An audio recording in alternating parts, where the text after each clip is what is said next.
જગન્નાથની જળયાત્રા છે તે નીકળવાની છે અને ભગવાનની જળયાત્રાની જે આગેવાની છે તે ગજરાજો લેતા હોય છે। આજે ગજરાજોને છે શણગાર કરવામાં આવ્યો છે। ભગવાન જગન્નાથના દર્શન છે તે ગજરાજોએ કર્યા છે અને ત્યારબાદ ભગવાન જગન્નાથની જળયાત્રાની આગેવાની છે, રથયાત્રાની આગેવાની છે ગજરાજો લેતા હોય છે। કારણ કે કહેવાય છે કે ગજરાજ છે એ ભગવાન ગણપતિનું સ્વરૂપ છે અને કોઈ પણ કાર્યમાં ગણપતિ દાદા છે તે હંમેશા માટે આગળ હોય છે।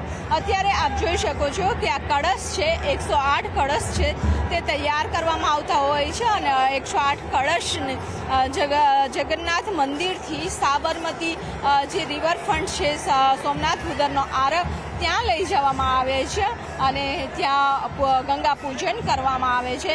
ગંગા પૂજન બાદ જે જળ છે તે ભરવામાં આવે છે અને ત્યારબાદ આ જળને છે નિજ મંદિર લાવવામાં આવે છે અને નિજ મંદિર ફરી એક વખત જળાભિષેક છે તે કરવામાં આવતો હોય છે।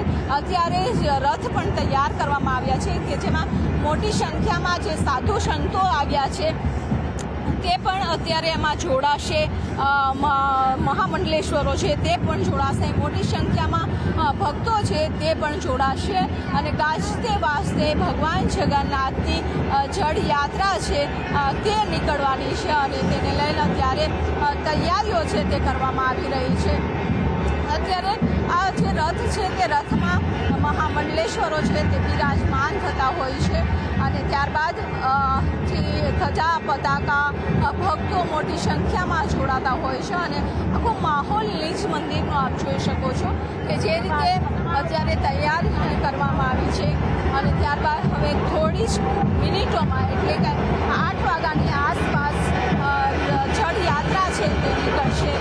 ગાજતે વાજતે જળયાત્રા નીકળવાની છે અને અત્યારે ભગવાન જગન્નાથને જે નાનું સ્વરૂપ છે તે બિરાજમાન છે તે કરી દેવામાં આવ્યું છે, શણગાર છે તે કરવામાં આવ્યો છે।